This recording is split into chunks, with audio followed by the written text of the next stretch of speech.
welcome back to my channel. I hope you all are fit and fine in your sweet homes.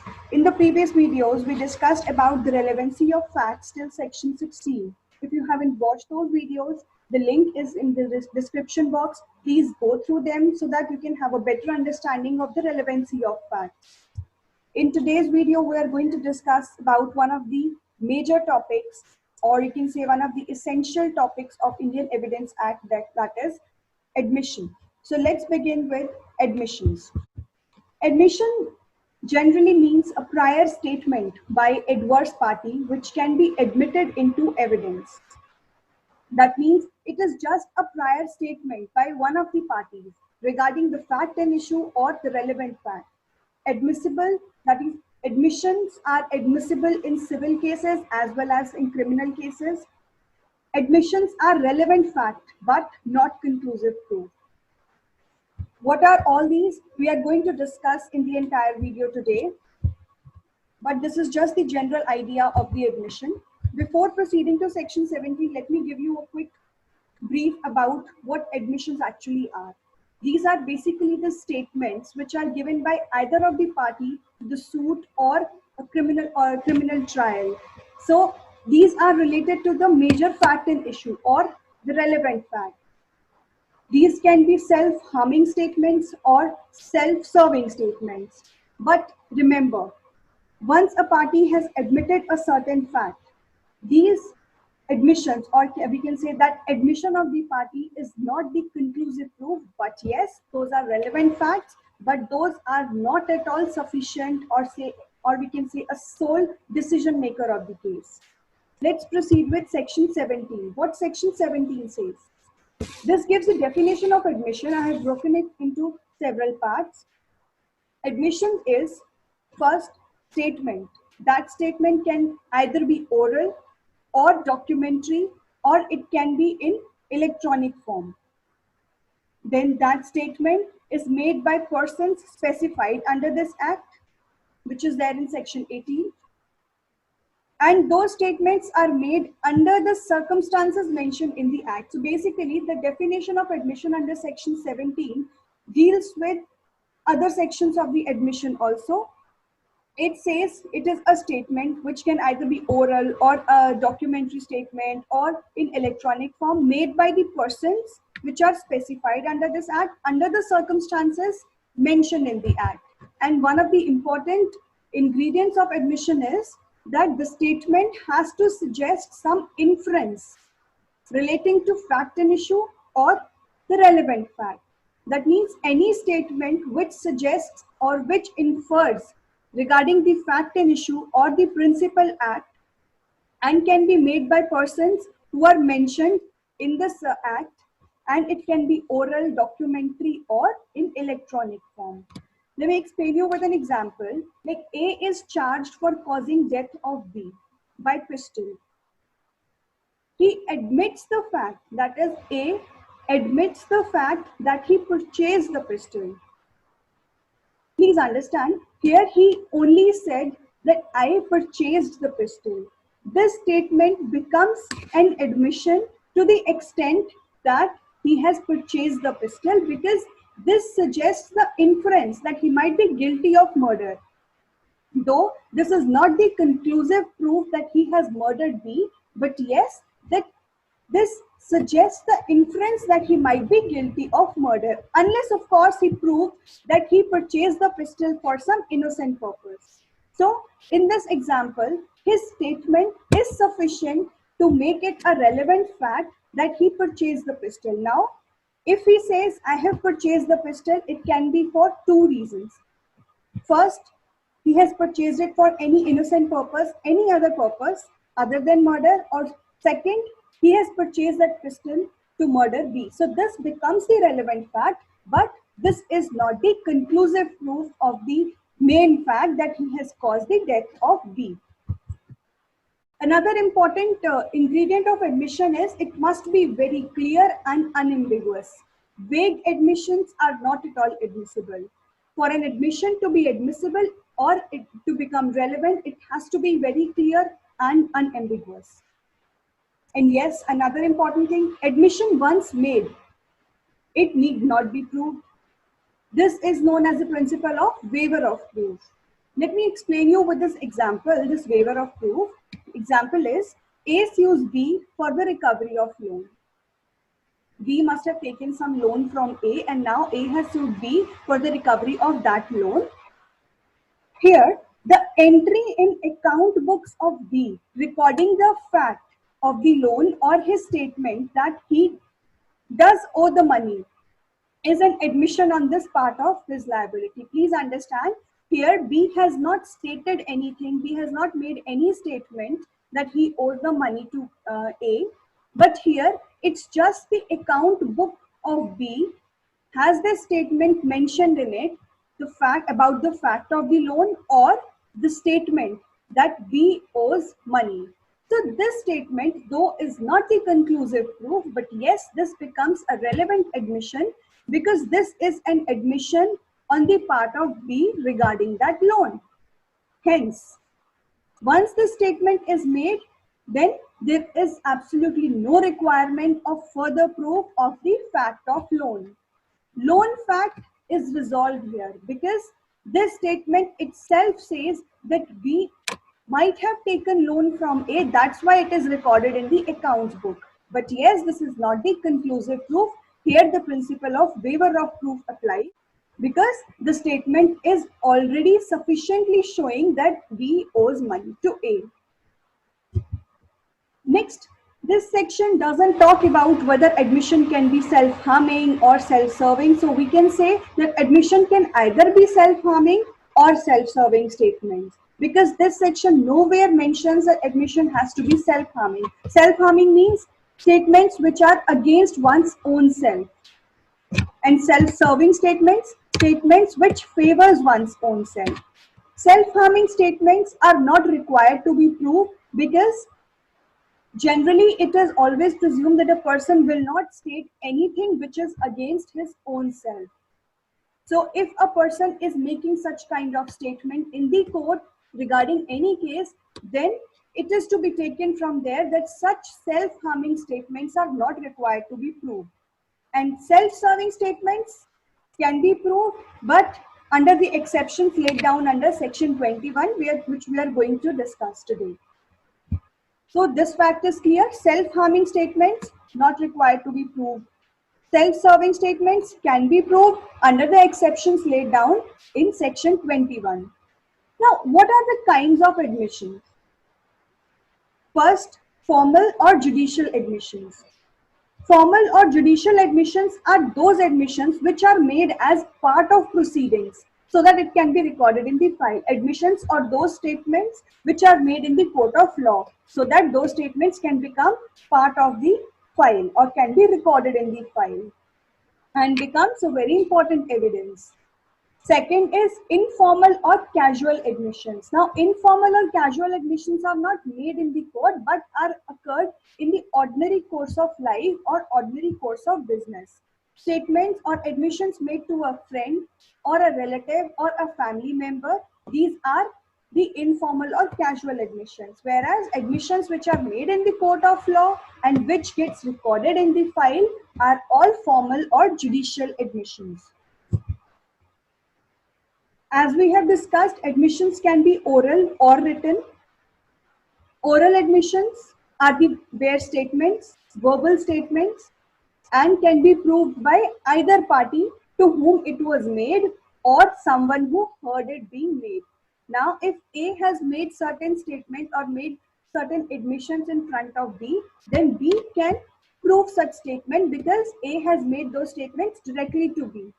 On the other hand, if A has made a certain admission to B, whereas C was hearing those admissions of A, then C can also prove that admission because though it is not directly made to C, but yes, he has heard it being made by A. Second kind of admission, written. Written admissions can be either in letters, books, account books, business diaries, or in any form of document. And it can be proved by the witness who has the writing. So any witness which intends to rely on certain kind of admission, he needs to prove such document, or he needs to have such document. Witness, any witness who has a certain kind of writing with him, only he can prove the contents of those writing as an admission. Example for this is, A has taken loan from B, for which B sues A. Now here, A denied taking any such kind of loan. However, I just told you this. However, A tells C. C is a third person here. He's not a party to the suit. He's not a party to the proceeding, because the case is between A and B. The transaction happened between A and B. Here C is a mere third person. But A tells C, though A denies his liability in front of B, who is the other party to the case, but he tells C that he took loan from B. That means he has admitted the fact of the loan in front of C, who is a third person here. Now, A's statement here is an admission, because he has admitted his liability. No matter in front of whom he has admitted his liability, but the fact that he has admitted his liability is an admission here. And this statement of A, which is an admission, C may give evidence of it. Yes, C may give an evidence of it, although C wasn't present at the time of such loan. This is related to this, that oral statements can be proved by either party to whom it was made, or someone who heard it being made. Now here admission was made by A to C. C has heard those words of admission. So C is in a position to give evidence of such admission. Next, come to section 18. Who can make admissions? We have already discussed a lot about what admissions are and under what circumstances it can be made. Now the question arises as to who can make the admission. It is very obvious that parties to the case can make the admission, but section 18 gives a list which is more than that. It gives a list of persons whose admissions constitute evidence. First, very obvious, parties to the suit. Second, agents of the parties. Third, persons occupying representative character. Fourth, statements of third parties. We are going to deal all these points one by one. First, admissions made by parties to the suit. Admissions by parties of their own statement. Here, parties can make admission, or say parties can admit the facts which are stated by them only. That means person can prove a statement or prove an admission which is made by him only. That is, he can prove his own statements only. A person cannot prove anybody else's statement. So admission is the best evidence only against the party who has made it. Admissions made by witness cannot be regarded an admission made by party who called him. Since I told you, a person can prove his own admissions. Therefore, a party has called a witness to depose in his favor, and witness has admitted a certain fact. Now, although the witness was called by party itself, but such admission by the witness will not be an admission against the party. Or in other words, such party cannot be asked to prove such admission, because admission was not made by the party, it was made only by the witness. Second is agents of parties. Agents. Who are agents? Authorized agents. Agents to be either expressly or impliedly authorized by party to make such statements. Those persons who are either expressly or impliedly authorized by the parties to make any statement in the court of law are the agents of the parties. And agents are also authorized to make admissions. For example, acknowledgement of a debt by a partner is an admission against the firm. You all must be knowing that partnership firm is an agency and partner is an agent of the firm. So any statement which, if a partner, one of the partners admitted the statement in a court, then such admission is an admission against the whole firm, because here the agency is created. And our second point, since it is agents of the parties, so statement or admission made by one of the partners of the partnership firm is an admission against the entire firm. Third is persons occupying representative character. Who are the persons who are representatives or who occupy representative characters like administrators, executors, lawyers, trustees, receivers? So a person who sues or is sued as a representative character, then any statement made by him during the time he holds such character is an admission. Please understand the person who is holding a representative character, as we all know now, admission made by person occupying representative character is a relevant admission, provided such person hold that representative character at the time of making an admission. In other words, any representative who is making a statement or who is making an admission in the court has to make that statement during the time when he holds such representative character. Any admission made by a lawyer comes under this point because lawyer is also a representative of the party. So any admission made by a lawyer on behalf of the party becomes a relevant admission. Next is statements of third parties. You all must be wondering, parties to the suit can make an admission very obviously. Agents, no problem. Representatives, no problem. How come third person can make admission? I'm going to explain you now. Yes, third persons are also authorized to make admissions on behalf of the parties. Here, the first point under this heading is persons having pecuniary or proprietary interest. All those persons who have the interest in the subject matter of the property or the subject matter of the case, any case be that, persons who hold the interest in the subject matter of the case, such interest can be pecuniary, monetary interest, or proprietary interest. Then, statements of those persons are relevant as admissions. Second, persons from whom the parties derive their interest. This is also known as predecessors in title. For example, a property which was owned by one person, say first owner, is passed on or is sold to the other person. That means the other person now becomes the owner of such property.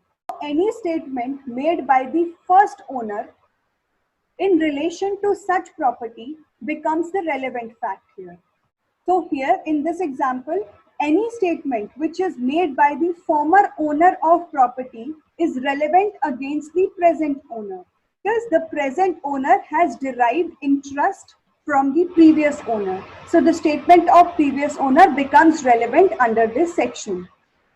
Third point is persons whose position is in issue. Next section and fourth point is persons expressly referred to. This is clearly explained under section 20. So let's move on to section 19 and also the third point of section 18, that is admissions made by persons whose position must be proved as against party to suit. This section says statement of persons whose position is in issue is relevant and is an admission even though they are not parties to the case. We have just discussed that persons who are not parties to the case, still their statements become the relevant admission under certain circumstances. This is one of those circumstances. Persons whose position is in issue. Let me explain you this with an example. A is an agent of B who collects rent. B has hired an agent who is A and his duty is to collect rent. Here, A did not collect rent from C, from which he was supposed to collect. Now B sues A. Why? For not collecting rent from C. Here A denies that rent was due from C. He has clearly denied that there was no rent due from C. Here, who are the two parties to the case? A and B, because the transaction has happened between A and B. So these are the two main parties of the case. Whereas C is not in the picture. at least now. Now, if C states that he owed rent from B but A has not collected that rent, this is an admission even though he is not a party to the case. Let me recall again. Who are the two parties? A and B. C is a third party here. In fact, not the party at all in the present case. But if C states that I owe rent to B, but A has not collected, this becomes a relevant fact. This becomes an admission because C is a person and his position is an issue because the entire subject matter revolves around the rent from C. So here under section 9, admission made by C regarding the rent becomes relevant and is a valid admission under section 19. Section 20. Admissions by persons expressly referred to by party to suit. Another person who can make admission is the person who has been expressly referred to by the party, where a party makes a reference to a third person. Against this third person is not in the picture, is not a party to the case, but he has been referred by the party. What this section says, where a party makes a reference to a third person for information, statement by that person regarding the subject matter of reference is an admission. Example है, the question is whether the land was sold by A to B. Whether the land was sold by A to B, here two parties to the case A and B. But when A says to B, go and ask C, he knows about it, I don't know about it. A though is a party to the suit, but he has referred B to C. Then go and ask C, I don't know anything about the case, he knows all about this sale. Here the statement of C, whatever the statement of C is, such statement of C is an admission because C is a party who has been expressly referred. So the statement of C becomes relevant under section 20. So in this way we have completed section 18 completely, in section 19, section 20. Let's move on to section 21, one of the important sections under admission. Section 20 talks about proof of admissions against person making them and by or on their behalf. How the admissions can be proved. Section 21 says, admissions may be proved against the maker and not on his behalf. Second point, I have broken the entire section into certain points so that it is easier for you to understand. Person cannot prove his own statements. Very important under this section, or in fact very important in the entire admission. A person cannot prove his own statements. Though admissions can be proved against the maker and not on his behalf. But there are certain exceptions. Before moving on to exception, let us understand what section 21 generally says. It says admission is an evidence against the party who has made it. If I have made a certain statement, then that is an admission against me. I cannot prove my own statement. Admission may be proved against the maker but not on his behalf. That means person cannot prove his own statement. I'm repeating this sentence. This is one of the very important points. That means that is person cannot prove his own statement. Let me explain you with an example. There's a question between A and B whether a particular deed is genuine or not. Question between A and B whether a particular deed is genuine or not. Here, if A states that the deed is genuine, but B states that the deed is forged, now here in this scenario, A cannot prove his own statement that the deed is genuine. But yes, he can prove B's statement that the deed is forged. And vice versa, B cannot prove his own statements that the deed is forged. But yes, he can prove the statement of other party. Section 21 talks about certain exceptions where a person can prove his own statement or a statement can be proved in the person's behalf or in the behalf of the maker. First exception is when the statement is relevant as dying declaration under section 32. Section 32 is one of the very important sections of the entire Evidence Act, which talks about those persons, statements of those persons who are either dead or cannot be produced in the court in order to make the statement. So we are going to discuss section 32 in the upcoming videos because it's one of the very big sections and requires our time. Second exception is statements as to bodily feelings or state of mind under section 15, which we have already done. If you have not seen my previous videos, the link is in description box. Please go to it. And the third exception is statements when otherwise relevant. Let's talk about the first point. That means statement is relevant as dying declaration or under section 32. Statements of persons who have died or otherwise cannot come before the court is relevant. Now you say how that is relevant. Person hasn't come to the court or maybe he has died, then how his statement becomes relevant? I'll explain you this with the help of example. A is accused of committing offense in Delhi. A is accused of committing an offense in Delhi. He produces a letter in the court written by himself and dated at Lahore, having Lahore postmark. Which date it is mentioned?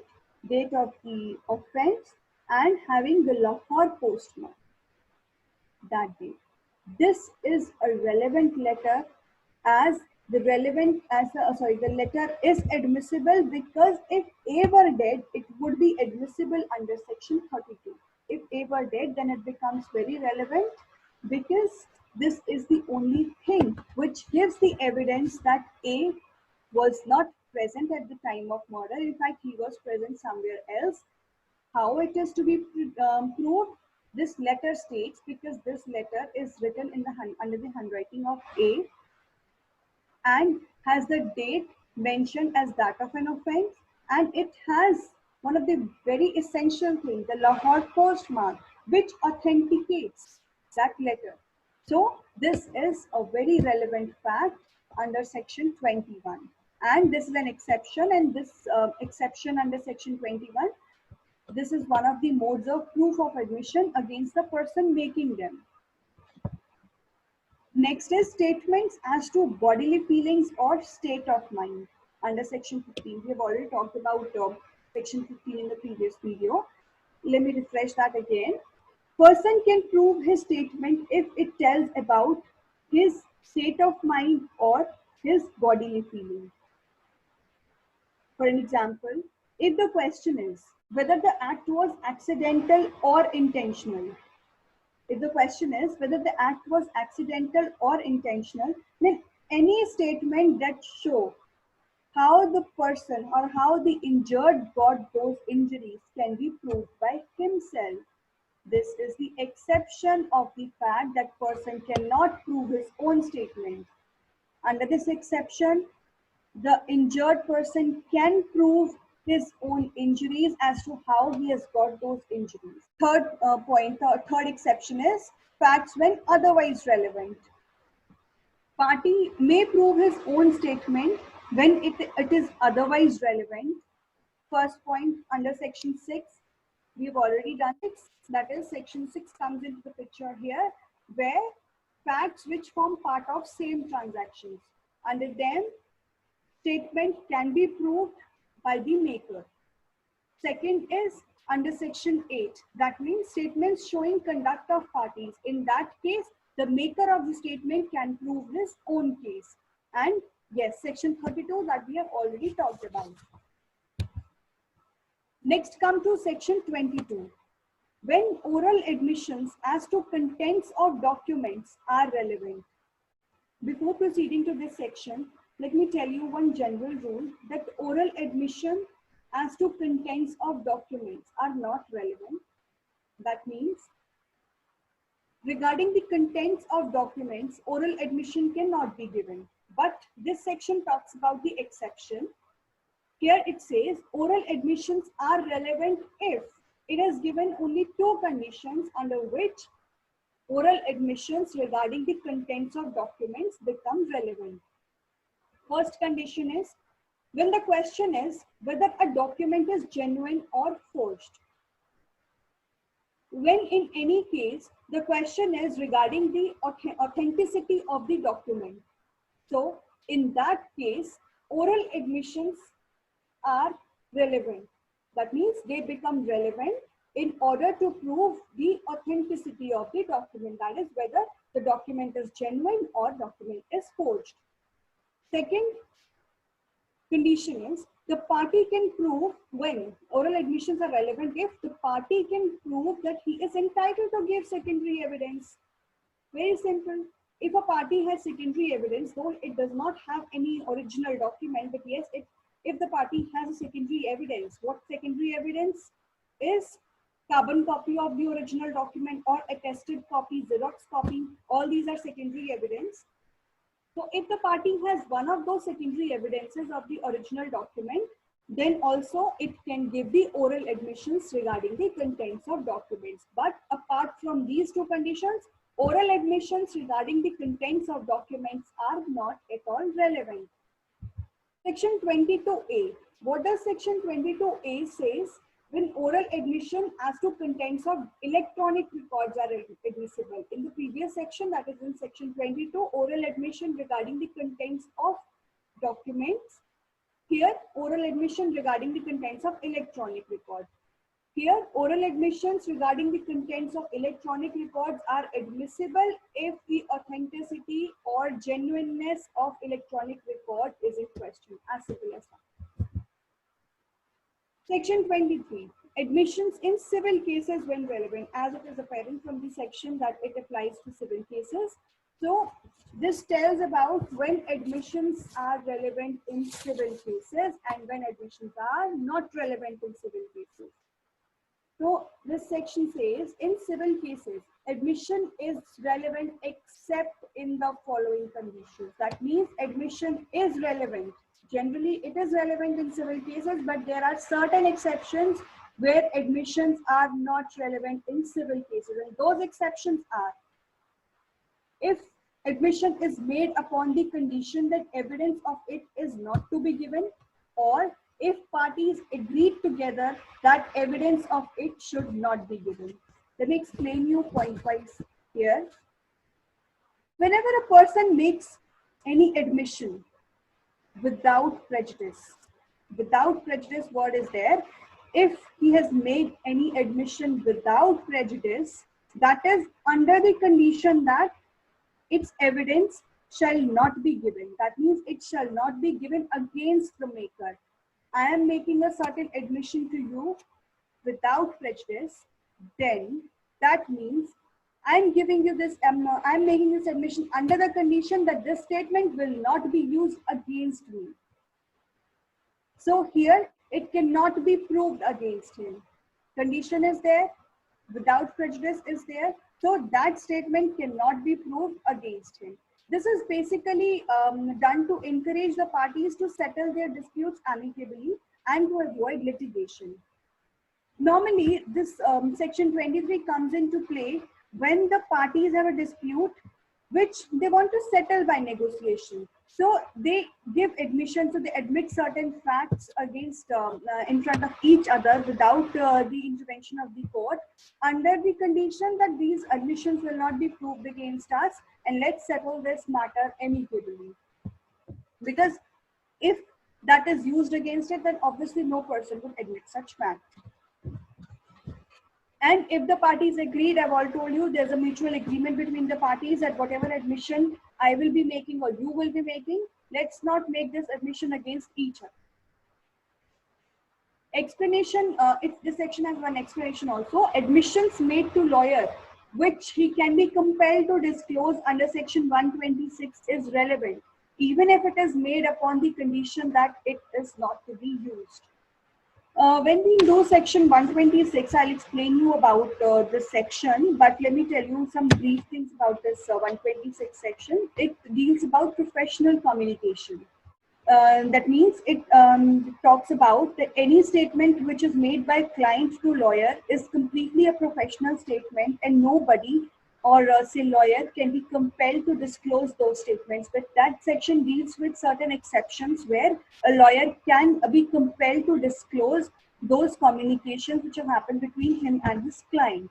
So one of those conditions is if there's a statement by the client which is made in furtherance of an offense in relation to the commission of an offense. So in that case, lawyer can be compelled to disclose those statements because those statements come under the exceptional conditions under section 126, whereas the client has made certain statements in relation to commission of an offense or in furtherance of commission of an offense. So in that case, lawyer can be compelled to give those statements in the court. This is basically about 126, section 126. Here, explanation to section 23 says that professional communications which are protected under section 126 are not protected. Here, any admission made by client to his lawyer, which is a professional communication under section 126, is relevant, and a lawyer is still, even under this section, be compelled to disclose any professional communication if it is made in furtherance of crime or furtherance of an offense. Let me cut it short. A client has made a statement to his lawyer. Such statement is a professional communication and cannot be disclosed under section 126. But if that statement talks about the furtherance of crime, then that statement will not be protected under section 26 or under section 23. So in both these cases, lawyer can be compelled to disclose such statement. So guys, that's all for today. I hope you have liked my video. If you liked it, then please like the video, and also if you haven't subscribed my channel, please subscribe it and hit the like button so that you can keep on getting the latest updates of my upcoming videos. See you in the next video. Take care guys. Bye bye.